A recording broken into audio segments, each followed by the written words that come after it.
Oppo ទៅតែដាក់ចេញទូរស័ព្ទកម្រិតថវិកាដែលមានរូបរាងស្រស់ស្អាតមួយដើមទៀតតម្លៃត្រឹមតែ$139ប៉ុណ្ណោះតែទូខ្លួននឹងរចនាប័ទ្មស្អាតហើយជាពិសេសផ្ទៃខាងក្រោយនេះរំលេចទាក់ភ្នែកទៀតផងមិនចាញ់ទូរស័ព្ទតម្លៃពាន់ប្រមាណទេគេបំពាក់មកជាមួយនឹងអេក្រង់ 120Hz ថ្មធំ 6500mAh ហើយវារត់ដោយម្ទះជាតិខ្លាំង Snapdragon 685អាចរត់កែបានរលូនទៀតថែមទាំងធន់មិនជ្រាបទឹកទៀតនេះជា Oppo A6X សម្រាប់ខ្ញុំគ្រាន់តែកលេចនៅផ្នែកខាងក្រោយនេះក៏វាប្លែកស្អាតដែរតាមពិតទៅ Oppo A6X នេះមានជម្រើសពីរពណ៌ដូចជា Ice Blue វាបែបស្រាលតែមាន texture រំលេចសន្តានដូចជាផ្ទាំងតកអញ្ចឹងហើយបង្ហាញពីប្រណិតភាពណាមួយទៀតវាជាពណ៌ស្វាយចាស់ឬក៏យើងហៅថា plum purple បទពិសោធន៍របស់ខ្ញុំនៅពេលខ្ញុំកាន់លាតបែបនេះអត់មានដាក់ខេសដាក់អីវាអត់មានជាប់ស្នាមម្រាមដៃទេដោយសារតែផ្ទៃខាងក្រៅនេះវាលក្ខណៈថា matte អញ្ចឹងយើងប្រើប្រាស់វានៅតែរំលេចរូបរាងស្រស់ស្អាតឲ្យយើងឃើញទៀតផងចេញពីប្រអប់ក្រុមហ៊ុនដាក់មួយឈុតឲ្យយើងដែលរួមមាន Oppo A6X មួយដើមខេតខ្លាតុនមួយខ្សែសាក Type A ទៅ C ដុំសាកល្បឿនលឿនបញ្ចូលចាក់ SIM ហើយនឹងសៀវភៅពីរក្បាលផងដែរចូលមកកាន់អេក្រង់ផ្នែកខាងមុខនេះវិញខ្ញុំមិននឹកស្មានថា Oppo ក៏បានធ្វើការបំពាក់កាមេរ៉ាទម្លុះអេក្រង់នៅលើទូរស័ព្ទកម្រិតថវិកាមួយដើមនេះទេបើនិយាយដល់អេក្រង់ហ្នឹងគឺគាត់ប្រើប្រាស់បន្ទះបង្ហាញ IPS LCD ដែលវាមាន refresh rate ដល់ទៅ 120Hz សម្រាប់ខ្ញុំតើតើសាច់ពណ៌រូបភាពវីដេអូដែលយើងមើលនៅលើអេក្រង់មួយនេះគឺវាបង្ហាញដិតច្បាស់ហើយថែមទាំងមានពណ៌គ្រប់ឲ្យយើងទៀតទំហំអេក្រង់គឺ 6.75 អ៊ីនហើយថែមទាំងមានពន្លឺខ្ពស់ដល់ទៅ1125 នីតអាចនិយាយបានថាវាល្អសម្រាប់អ្នកដែលគាត់ដឹកម្ហូបអ្នកដែលគាត់ delivery អីជាដើមណាដោយសារតែភាគច្រើនគឺគាត់ប្រើប្រាស់នៅខាងក្រៅ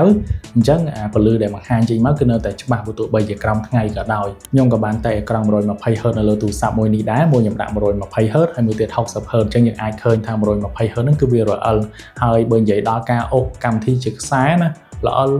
ដូចបើតែម្ដងនិយាយទៅដូចខ្លាញ់អញ្ចឹងដូចគ្នានេះដែរវាមានបច្ចេកវិទ្យា Outdoor 2.0 ដែលវាធ្វើឲ្យពន្លឺអេក្រង់របស់យើងភ្លឺខ្លាំងនៅពេលយើងចុចខាងក្រៅក៏មានដូចជាមុខងារ Glow Touch នៅពេលយើងពាក់ស្រោមដៃក៏យើងនៅតែអាចចុចបញ្ជាឬក៏ប៉ះនៅលើអេក្រង់នឹងបានធម្មតាហើយក្រៅទៅពីនេះក៏គេបានបំពាក់មកជាមួយនឹងប្រព័ន្ធការពារទឹកនិងទលា IP64 អញ្ចឹងវាអាចទប់បានរាល់ការសាយទឹកការប៉ះទឹកហើយបើយើងដឹកអីវ៉ាន់ឬក៏អ្នករត់ម្ហូបក្រោមភ្លៀងអីហ្នឹងក៏គាត់អត់ជាបារម្ភដែរនិយាយទៅនេះជាទូរស័ព្ទកម្រិតថវិកាដែលក្រុមហ៊ុនគាត់បានបំពាក់បន្ទះ chip មួយដែលខ្លាំងគួរសម Snapdragon 685ទំហំវា6ណាណូម៉ែត្រហើយខ្ញុំឃើញនៅលើទូរស័ព្ទដទៃទៀតតម្លៃ3-400ដែរគេនៅតែប្រើប្រាស់ chip នឹងដូចគ្នាអាចនិយាយបានថាបន្ទះ chip នេះគឺវាធ្វើការបានល្អគួរសមទៅលើការលេងហ្គេមដែលមាន graphic ធំមួយចំនួនសូម្បីលើការរត់កម្មវិធីប្រចាំថ្ងៃក៏រអិលដែរឆ្លាស់ពីមួយទៅមួយមិនគាំងឬក៏តាក់ទេហើយក្រុមហ៊ុនថែមទាំងធានាដល់ទៅ48ខែទៀតថាទូរស័ព្ទហ្នឹងគឺនៅតែរលូនរអិលគឺមិនតាក់និយាយពីថាមពលថ្មវិញនៅលើនេះគេដាក់ដល់ទៅ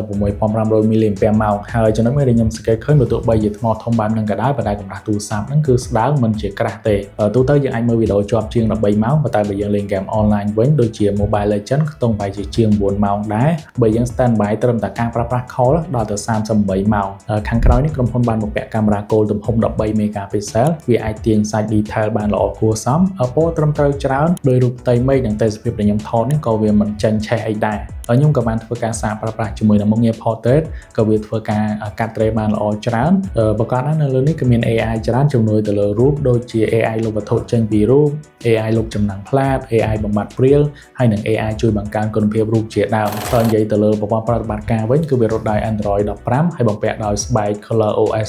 15យល់ទៅអ្វីដែលខ្ញុំសង្កេតឃើញនៅលើ ColorOS 15នេះ icon កម្មវិធីក៏ស្អាតហើយវារអិលទៅលើការចេញចូលកម្មវិធីណា animation វាគឺ smooth តែម្ដងដូចនឹងទូរស័ព្ទដែលយើងកាន់តម្លៃប៉ុនអញ្ចឹងនិយាយទៅ Oppo គេព្យាយាមធ្វើការ optimize នៅលើ ColorOS 15នេះដើម្បីឲ្យប្រើប្រាស់ហ្នឹងវាកាន់តែប្រសើរកាន់តែរលូនងាយស្រួលដែលអ្នកប្រើប្រាស់គឺគាត់អត់ទើសចិត្តណាអានេះបើតាមបទពិសោធន៍នៃការប្រើប្រាស់របស់ខ្ញុំជាក់ស្ដែងទៅលើ ColorOS 15ហ្នឹងសរុបជារួម Oppo A6X នេះខ្ញុំអាចនិយាយបានថាជាទូរស័ព្ទកម្រិតថវិកាសម្រាប់បងប្អូនដែលគាត់មិនចង់ចំណាយថវិកាច្រើនតម្លៃត្រឹមតែជាង$100ប៉ុន្តែបងប្អូនទទួលបានទំហំធំសឹងតែទាំងអស់ហើយថ្មធំ 6500mAh អេក្រង់ក៏ធំ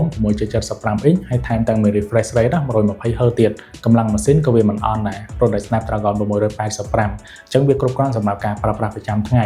ខ្ញុំគិតថាអ្នកដែលគាត់ដឹកអីវ៉ាន់អ្នកដែលគាត់រត់ម្ហូបអ្នកដែលគាត់ត្រូវការទូរស័ព្ទដែលប្រើប្រាស់កាន់ថ្មបានយូរនិងមានប្រព័ន្ធប្រតិបត្តិការរអិលមិនគួរមើលរំលង Oppo A6X នេះទេអញ្ចឹងតែទៅបងប្អូនមានបន្ថែមបងប្អូនអាចចូលកាន់ page Oppo បានហើយខ្ញុំនឹងជួបបងប្អូននៅវីដេអូក្រោយទៀត